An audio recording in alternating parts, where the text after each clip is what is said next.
Hello, everyone. I'm Dawn Westmoreland, the Empowered Whistleblower radio talk host, coming from Asheville, North Carolina, the beautiful Blue Ridge Mountains. Hey, my show comes on every Tuesday at 9 a.m. Eastern Standard Time Zone. And because I'm part of the syndicated program with Pacifica, you may pick up the show in Canada, the Virgin Islands, or anywhere in the United States. So, welcome to the show. I have to tell you, recently, I had my mother move in with me. And our guest, which I'm going to bring in just a minute, Laura Herman, I was telling her most of my life, and I'm 60 years old now, I have lived on my own. I've been independent with no children. And now I have an 83-year-old mother who's living with me. And sometimes it is just wonderful. Sometimes when she's not doing well, it's not so wonderful. And we're going to talk about caregiving and also, let's say, caregiving for the caregiver. So I'm coming from WPVM FM LP 103.7, the Voice of Asheville. The show is all about empowerment, blowing the whistle on empowering strategies. So welcome, Laura Herman. Thank you, Dawn. I'm so happy to be here. Yes. So you work in the area of dementia. Let's talk about what you're currently doing, and we'll get into some questions. Yeah, absolutely. I'm so excited right now. I'm working on the ABC Dementia course in community. So it's currently live. It's a really special place for people who are supporting people with dementia. So it's a kind of a hybrid between a supportive online community. It's got a number of live events every week. We've got about 5 different live events every week. For some of them are for members only, and some of them are just open to the general public.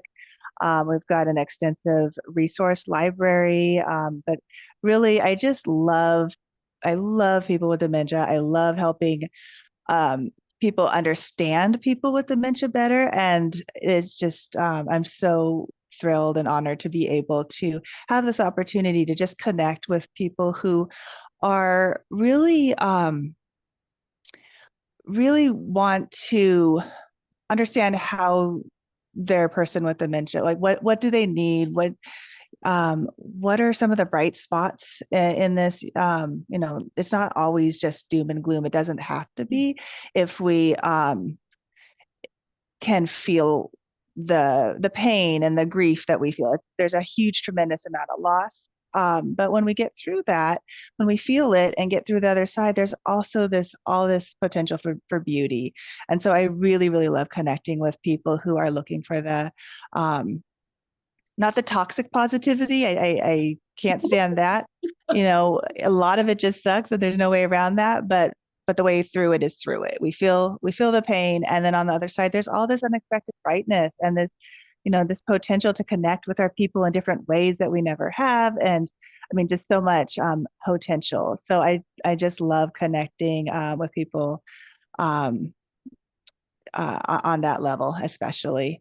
But yeah, we offer courses, live courses and recorded, self-paced courses, all kinds of resources for people supporting those with dementia. I got to ask you, Laura, because this is something I am having to learn, is patience. Is that something you cover in your training, in your courses, with your resources, is patience, having patience with, your mother, your sister, your brother, whoever the person is with dementia that is having a hard time. I mean, my mom will ask me 3 times a day, do we have to be there at 1 o'clock or something like that? And I'm like, Mom, today's Sunday. We don't have to be anywhere. And then Yep. she'll laugh and I'll laugh and we'll move on. But do you cover that, being patient with people? It's woven into every single thing. And um, because the answer isn't like, yes, we have to be patient, but it doesn't really do any good to tell you, like, Don, be more patient. You're going to be as absolutely as patient as you can be. So what works though is to then help, we can help bolster our patients by taking care of ourselves and taking care of our needs. I really think of things very often through the lens of what we need. And when our needs are met as caregivers, care partners, we automatically have more patience. If we're tired and stressed and lonely and feeling kind of resentful that we've had to cancel our plan 6 times and whatever it is, we're going to have less patience. If we're, as I mentioned earlier, grieving, if we're every time our mom asks the same question again, it's like a dagger through the heart, because we're having to face what we really don't want to face. We don't want to face this decline. We don't want to see this change in the person that we love. That's where, for the most part, that's where our impatient responses come from. So when we can catch ourselves feeling impatient and start taking care of ourselves, give ourselves a hug and just say, oh, this is so hard. This is not what I wanted to be doing right now. That goes a long, long way for filling our cup and our patience. Yeah, and it's got to be hard because, I have a younger friend whose mother has some health issues and she's declining. And I remember when my mother started declining, and there's a part of me resenting her declining. And I know it's normal, Laura, but I was, I'd get sad. I'm like, oh my gosh, she can't do these fun activities anymore. And my friend was expressing that the other day. I think that's it. I think it has to be hard on both the people who love the person who's going downhill and the person who is, having a hard time with their health. Absolutely. And most people, that's probably the number one surprising thing that I surprise people with. Um, that is grief. That grief is the way that humans cope with any kind of life-changing loss. So we usually think of grief in terms of death, but any kind of loss we grieve for. And most of us have heard, about the stages of grief, and they're really not a linear process. It's a very messy process, and we'll hop from one thing to the other and back again. But it's denial, it's anger, it's sadness and depression. It's acceptance, and you don't stop at acceptance. You can have moments of acceptance, and then you can go back to anger again, or Yeah. whatnot. So yeah, absolutely. That's exactly what you're supposed to be doing. But the more that we notice that and can actually support ourselves through it, the the quicker we get through it. But I don't really like to put it that way, because it sounds like grief is something we want to get through, and that's sort of counter productive to grieving. Like, grieving is it's as common in this life as love, and as much as we love someone, we're going to grieve. And so sometimes these feelings are uncomfortable. We resist them, but honestly, if we that resistance is so much of the suffering and the pain. So if we can just feel like the sadness, it does not take very long to actually have it go through, and then we do feel better. But it's not because we don't want to grieve. It's just because that's how it works. Yeah, because, I can think of some friends, they're very stoic, and they're not just men, women too. Yep. And they Yep. bottle it inside, and I'm like, okay, process, your feelings. I don't think it's weak. Is it weak to say, this sucks?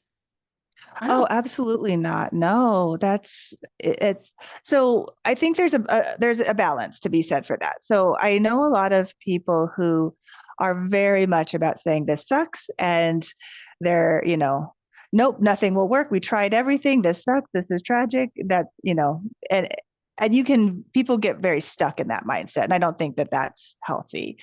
On the other end of the spectrum, in kind of that toxic positivity, like, nope, everything's fine. Like, that also is that's not any healthier. And exactly, I think you're exactly right. People are just bottling their emotions. I am a specialist in bottling my emotions. I did it really, really well for a long time, and then I kept trying for a really long time, even when it wasn't working. And it's really only been in the last several years that I've really felt like I had no choice but, like, okay, these emotions are coming out whether I want them to or not. So let me at least try to help them come out less less spectacularly. So I've been working a lot on healthy emotional processing in the last few years, and have a big appreciation for it now. Laura, do you have people who reach out to you, people who are still working age dealing with a parent or loved one that has dementia and they're panicking because, I mean, they may be too young to retire or they may not want to retire. How do they work out the work situation and having a loved one who's dealing with dementia? Yeah, absolutely. Well, each case is different. There's not one right answer for everybody. What I do find is that people tend to avoid dealing with this issue until it's really unavoidable. And so, with um, my ABC Dementia course and community, I really have tried to reach out to people at the very beginning stages when their loved one is just having, the early signs of memory loss, because that is the time where people have the absolute most power to change the trajectory ahead, uh, get systems set up to support both, both care partners, the person with dementia and the supporter. Um, but almost invariably, people are just not ready to do that because it's whether it's denial, whether it's just they've got more pressing things on their plate at this moment, or whatever the case is, and then something happens and their person falls and goes to the hospital or gets sick, or something happens that forces the hand, and so that's when people generally tend to come, which is totally understandable. um, but point of that is that people do tend to wait too long and then are really surprised by the what options are available to them, which is often to say, like uh, all of the nursing homes in this area are really bad, or are the good ones are all full, or just different things like that. People expect that, have unrealistic expectation. Not, I don't like the word unrealistic, because, like, yes, quote unquote, they should things should be a certain way, but they're not. So whether or not they should be, they're not. There's a lot of issues in senior care, both from like the home care perspective as well as senior living. But keeping people at home as well is incredibly exhausting. You have to set for a long term. You have to set it up sustainably. And again, that's so much easier to do before you're profoundly exhausted. It's possible when we're exhausted, but it's so much easier earlier. So my biggest, just plea with people is just please learn what you can while you still have the bandwidth to do something about it. It will make a huge difference.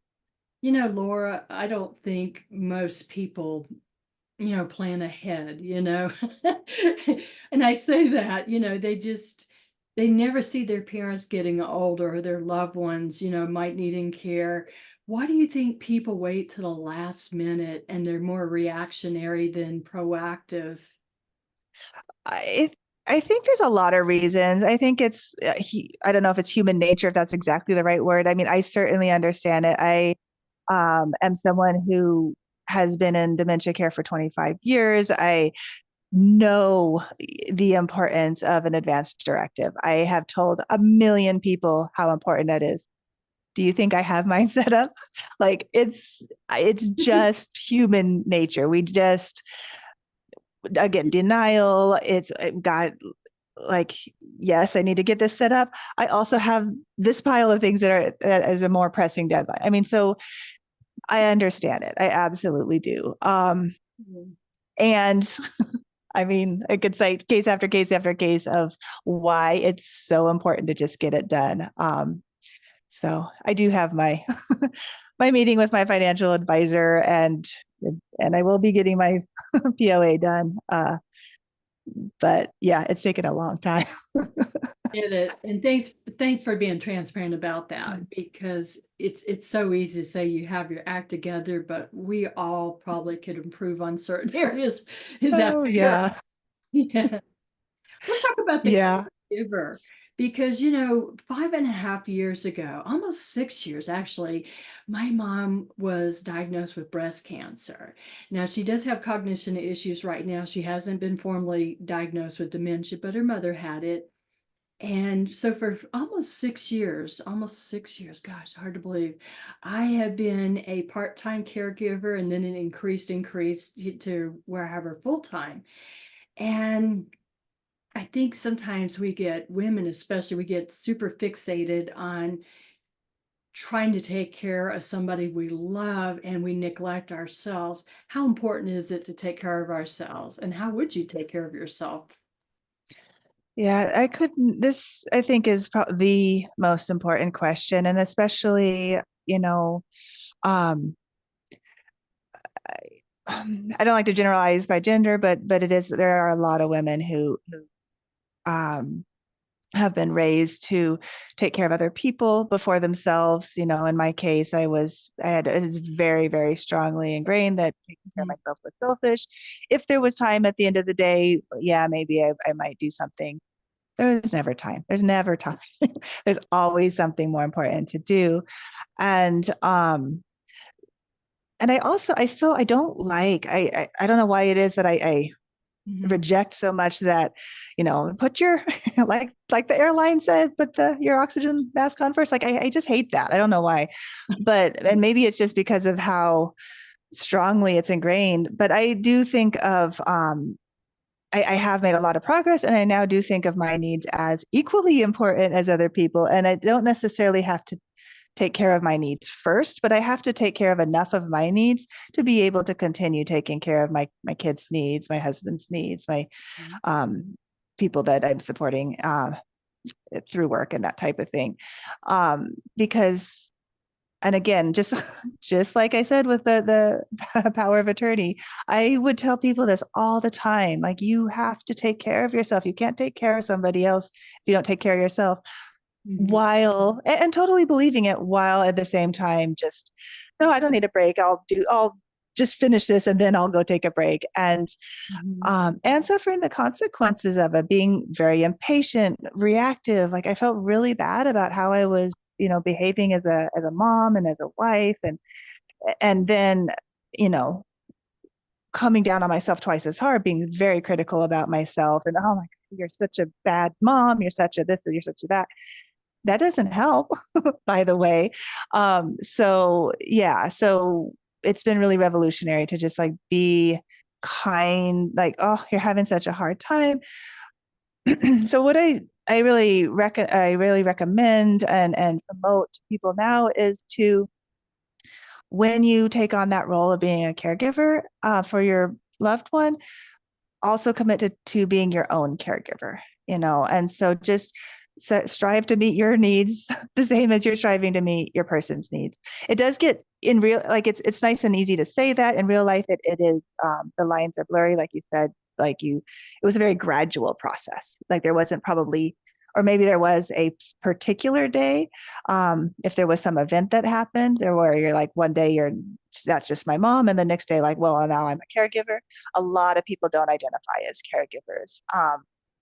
And so that creates a divide as well, when we're thinking, like, oh yeah, there's all these resources for caregivers, but I'm not a caregiver because my mom doesn't live with me, or because my mom doesn't, fit this box, or I don't fit that box, or what have you. So um, basically, if you're concerned, if you're worrying about somebody else's well-being, if you're responsible in some way for their well-being, then just consider yourself for these purposes a caregiver, and make sure that you're also um, factoring your own needs into that, because we really, really can't be at our best when our needs are met, when we're chronically depleted, and we have to be able to fill ourselves up, um, to give.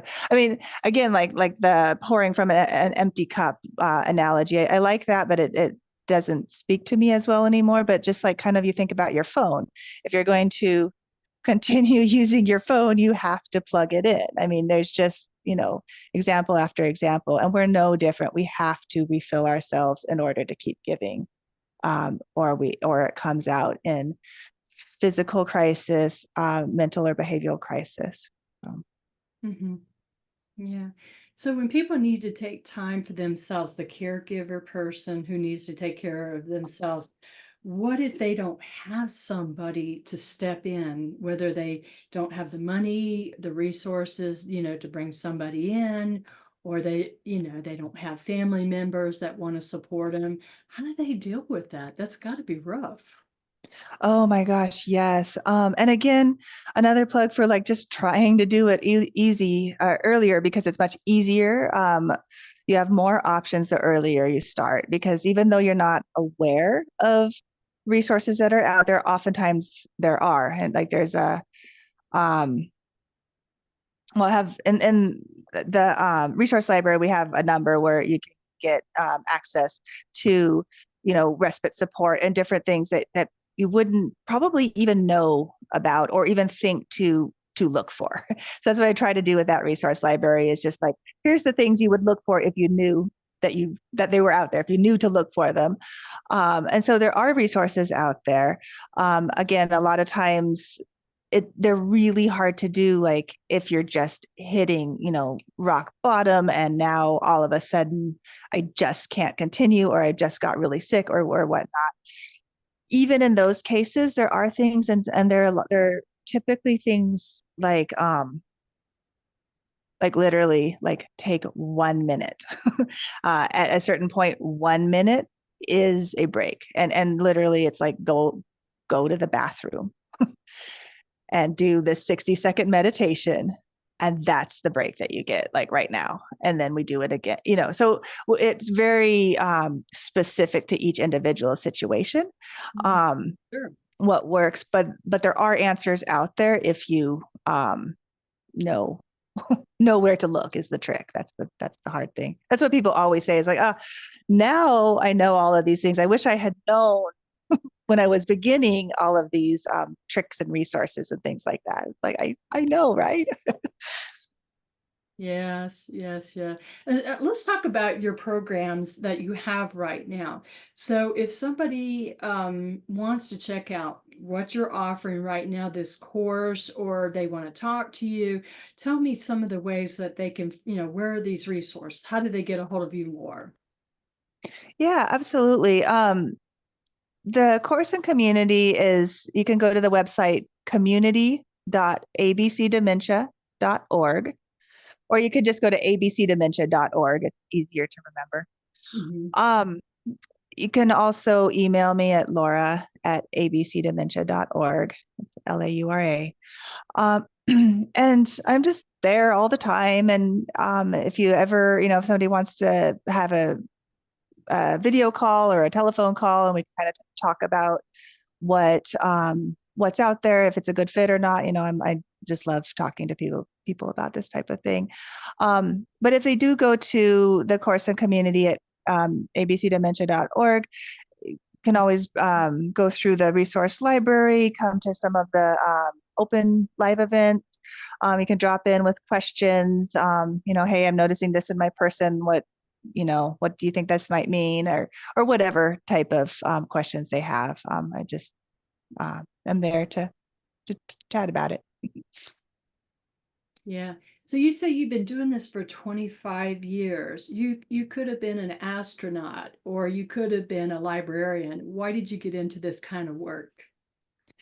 Well, I've always there's a lot of levels to answer this on, and recently I really have had some insight. I mean, I'm really attracted to people with dementia, and I have realized Mhm. recently just that I see so much of myself in them. I was raised without a very good understanding of how to express what I need, so I would rely on my behavior to express um, how I was feeling or what I needed. And that didn't work very well. I was often misunderstood. And so I found myself, like I said, very, like it was 25 years in. By the time I looked back and realized, oh, hey, look at those things, they connect. But yeah, that behavioral communication piece and that is really huge. I really have a lot of empathy for people who have difficulty expressing themselves. And so I'm really attuned to people's behavioral communication. And I have, over the years, been really, really passionate about and really successful at determining, so again, just like with me, when I was under-resourced and I wasn't sleeping and I wasn't taking care of myself, I would act out in ways that I didn't like. A huge amount of what people call behavioral symptoms of dementia. They say, oh yeah, dementia causes irritability and it causes mood swings and it causes, all these like symptoms, all these behavior changes. Yeah, a little bit, but for the most part, most of what we're seeing are actually symptoms of unmet human needs, just core needs. And so, first of all, realizing that, it puts me in the position of asking, all right, well, what do they need? And then I've developed and curated some different tools over the years to figure it out. Like, all right, someone's having irritability. Is it grief? Is it depression? Is it constipation? Is it pain? And we've got, tools to help figure that stuff out. And once we figure out what it is, what that underlying unmet need is, and then we address it, the behavior changes incredibly. It's just amazing seeing the difference in a person. And because I've known these people and cared about them, and seen it happen so many times, I'm just so passionate about, like, I want the whole world to know, like, you guys were misunderstanding dementia. Dementia is, yes, there's confusion. Yes, there's some behavior changes. Yes, there are things that are really, really hard about it. And most of what's really hard about it isn't even the dementia. It's the fact that we're not meeting their needs, and we're not meeting our needs as we try to support them either. So that's really what I'm trying to get people to realize. Yeah. So. Let me ask you this, and this is a coach coming out of me. What is the silver lining in all of this? Dealing with somebody with dementia. What is the silver lining? Well, it's different for everybody. Um, and I think that I think for a lot of people they never do see the silver lining, honestly. But for a lot of people, what I hear a lot is, I was finally able to relate to my mom in this different way. I could connect with her in ways that I never could before. I had one of the clients I worked with, he would tell me I just didn't realize how kind people could be. He was so struck by the kindness of the people who supported them. So there's all these different things. It tends to be a really challenging experience, but there's a lot of growth on a spiritual level, or emotional level, whatever word you're comfortable with using or whatnot. But a very deep, what is this life all about type of level. Like we start answering questions about, like, how do we forgive the unforgivable, and just like stuff like that. That's not, you wouldn't choose to jump into it if you had the choice. But once you've been pushed in and swam ashore and looked back and caught your breath, and you're like, oh, I'm glad I had that experience. Even though you wouldn't jump in again if you didn't have to. Yeah, we're down to the last minute. Is there anything you would like to add to this interview to our listeners? I just really want people to know that we all of us humans, whether we have dementia or not, we all feel and function and think at our best when our needs are met. So we need to take care of ourselves. We need to take care of each other. And as we do, our reality will change. Absolutely 100%. So. Thank you so much. So our needs have to be met. And again, one more time, how can people contact you and your course? How can they get a hold of your course? The course and community is at abcdementia.org. Okay. And can they find you right there at that? Absolutely. Just drop drop a comment in there. You'll have to make a free account. There's no, we just don't have anonymous people there, but there's no cost or anything. And you just make an account, and there you go. No anonymous people. There's got to be a good reason for that. Oh, yes. We don't have any. It's a very safe, supportive spot. Yes. So. And you can also email me at laura@abcdementia.org. Wonderful. Laura, thank you for this. It's a serious subject, but you know what? It's something that many of us deal with, with our loved ones. Thank you for being on the show, empowering us. and, teaching us that we can have resiliency and deal with dementia. So listeners, stay empowered. We'll see you next time. Be well and always stay empowered.